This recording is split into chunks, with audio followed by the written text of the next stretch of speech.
দেখো, Indus valley সভ্যতা মানে সিন্ধু সভ্যতা, আর পাশে আর্য সভ্যতা তো হয়ে গেল। আর এবার দেখো কি কি এসছে, এরপরে আমাদের কিছু ধর্ম এসছে। ধর্মগুলোর মধ্যে দেখো, যেমন হচ্ছে জৈনিজম বা জৈন ধর্ম, বুদ্ধিজম মানে বৌদ্ধ ধর্ম, এইসব ধর্মগুলো এসছে। তা প্রথমে দেখো জৈন ধর্ম সম্বন্ধে কি বলা হয়েছে। Mahavir is regarded founder of Jainism, মানে হচ্ছে এই যে মানে জৈন ধর্মের যে প্রবক্তা বা যে ধর্ম প্রবর্তন করেছিলেন সে কি হলো, মহাবীর। এই জৈন ধর্মের 24টা তীর্থঙ্কর আছে। তীর্থঙ্কর মানে বিভিন্ন রকম মানে লোক এসছে, একটার পর একটা আছে না, মানে প্রথমে এ বক্তা ছিল, এ মারা যাওয়ার পর আরেকজন এসছে, এ মারা যাওয়ার পর আরেকজন এসছে, এরকম করে 24 জন এসছে। তাই এই যে মনে করো প্রথম এদের ফার্স্ট নাম্বার কে এসেছিল, ঋষভদেব। ঋষভদেবকে আট নাম হয় কি, আদিনাথ। পরীক্ষার সময় কোশ্চেন দেয় যে ফার্স্ট তীর্থঙ্কর কে ছিলেন, তখন সেটা হচ্ছে ঋষভদেব। তারপর দেখো একবার ছিল 23 নাম্বারে, 23 নাম্বার কে ছিল পার্শ্বনাথ। পার্শ্বনাথ হচ্ছে 23 নাম্বারে। 24টার মধ্যে প্রথমটা, 23 নাম্বারটা আর 24 নাম্বারটা করতে হয়। প্রথমটা কে কি বলো, ঋষভদেব, এর নাম হচ্ছে আদিনাথ, ঋষভদেবের নাম হচ্ছে আদিনাথ, আর 23 নাম্বার হচ্ছে পার্শ্বনাথ। আর মহাবীর হচ্ছে 24 নম্বর। যে এই যে মানে জৈনিজমের যে মূল প্রবক্তা বলা হয়, যাকে বলা হয়, সেটা হচ্ছে আমাদের মহাবীর। এবার দেখো কি হয়েছে, এই জৈন ধর্ম হয়েছিল তো মনে মহাবীর করেছিল, জন্মগ্রহণ করেছিল কখন, 599 BC, মানে বিফোর ক্রাইস্ট, মানে হচ্ছে বুদ্ধের জন্মে, মানে হচ্ছে যীশু খ্রিস্টের জন্মের আগে। কোথায় হয়েছিল, কুণ্ডগ্রাম, বৈশালীতে। কোশ্চেন কী কী পড়ে, তার বাবার নাম কী ছিল, বাবার নাম ছিল এখানে সিদ্ধার্থ। সিদ্ধার্থ হচ্ছে বাবার নাম। আর তার মায়ের নাম ছিল ত্রিশলা। ত্রিশলা বা ত্রিশিলা বলা হয়। তাহলে বাবার নাম হচ্ছে সিদ্ধার্থ আর মায়ের নাম হচ্ছে ত্রিশলা। আর এইখানে একটা কোশ্চেন দেয় যে কত বছর বয়সে গৃহত্যাগ করেছিল। গৃহত্যাগ লেখা আছে 30 বছর বয়সে সে গৃহত্যাগ করেছিল।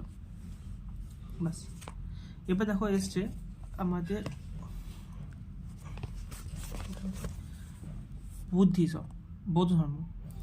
বৌদ্ধ ধর্মের প্রবক্তা কে ছিলেন, এটা হচ্ছে গৌতম বুদ্ধ বা লর্ড বুদ্ধ বলা হয়।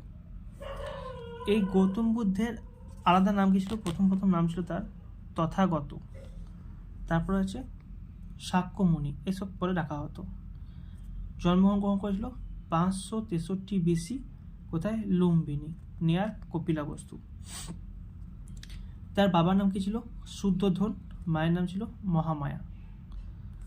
আর কি করেছিল, সে বাড়ি ছেড়েছিল 29 বছর বয়সে, 29 লেখা যায় না, 29 বয়সে সে বাড়ি ছেড়ে দিয়েছিল।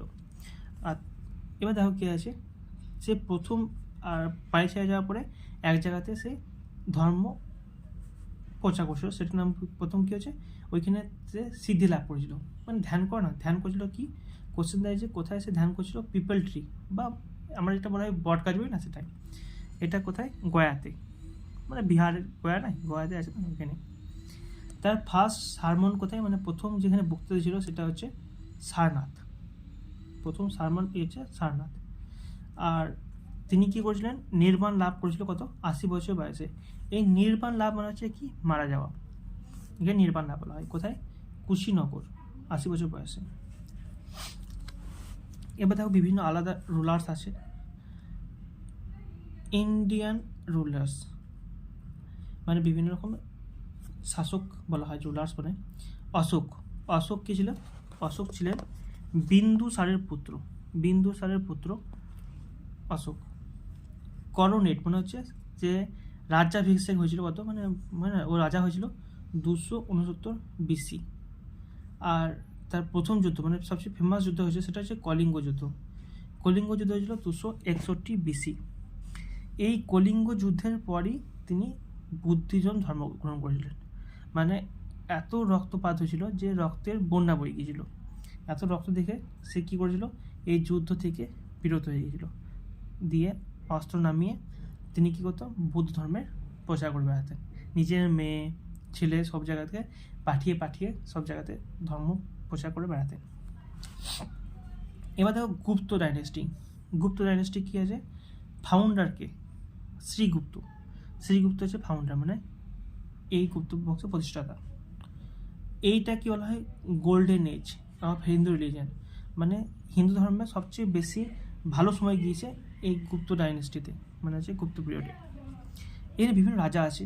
শ্রীগুপ্ত তো মনে করো প্রথমে ছিল ফাউন্ডার, মানে তৈরি করেছিল। তারপরে তার ছেলে এসছে চন্দ্রগুপ্ত, সমুদ্রগুপ্ত, চন্দ্রগুপ্ত টু, বিভিন্ন রাজা আসছে। চন্দ্রগুপ্ত চন্দ্রগুপ্ত ওয়ান মানে হচ্ছে প্রথম চন্দ্রগুপ্ত। তারপরে কী ছিল, এটা সবচেয়ে মোস্ট পাওয়ারফুল, মানে অনেক শক্তিশালী ছিল সমুদ্রগুপ্তকে বলা হয় ভারতের নেপোলিয়ন বলা হতো, মানে নেপোলিয়নের সঙ্গে তুলনা করা হয়েছে। পরীক্ষার সময় কোশ্চেন দেয় যে ভারতে নেপোলিয়ন কাকে বলা হয়, সেটা হচ্ছে সমুদ্রগুপ্তকে। এবার এ কী করতো, বিভিন্ন বাজনা বাজাতো, মানে গিটার টাইপের হয় না, সেতার টাইপের ওগুলো বাজাতো, ওই জন্য একে কবিরাজও বলা হয়। বিভিন্ন কবিরাজও বলা হতো, কবিতাও লিখতো, করতো। তারপর দেখা হচ্ছে চন্দ্রগুপ্ত টুর আর একটা নাম হচ্ছে বিক্রমাদিত্য। সমুদ্রগুপ্ত ছেলে হচ্ছে চন্দ্রগুপ্ত টু। এর সময় কে ছিল, চীনা পরিব্রাজক, Chinese pilgrims, Fa Hien. Question দেয় যে ফাই হিয়েন কার সময়তে এসেছিল। ফাই হিয়েন হচ্ছে চন্দ্রগুপ্ত মৌর্য বা চন্দ্রগুপ্ত টু এর সময় এসেছিল। চন্দ্রগুপ্ত মৌর্য হবে না, চন্দ্রগুপ্ত টু বা দ্বিতীয় চন্দ্রগুপ্ত সময় এসেছিল। আর কি হয়েছে, এটাকে গোল্ডেন এজ তো বললাম। 9 জেমস বা নবরত্ন এর রাজসভায় থাকতো। নবরত্ন মানে হচ্ছে 9জন বিভিন্ন ব্যক্তি, মানে ফেমাস ব্যক্তি। হচ্ছে ধর কী আছে এখানে, কালিদাস, বরাহ মিহির, চরক, আর্যভট্ট, সব বিভিন্ন ফেমাস লোক। আর এইখানে যে মনে করো কুতুব মিনারের কাছে একটা আয়রনের পিলার আছে না, ওই আয়রন পিলারটা এর সময় তৈরি হয়েছিল।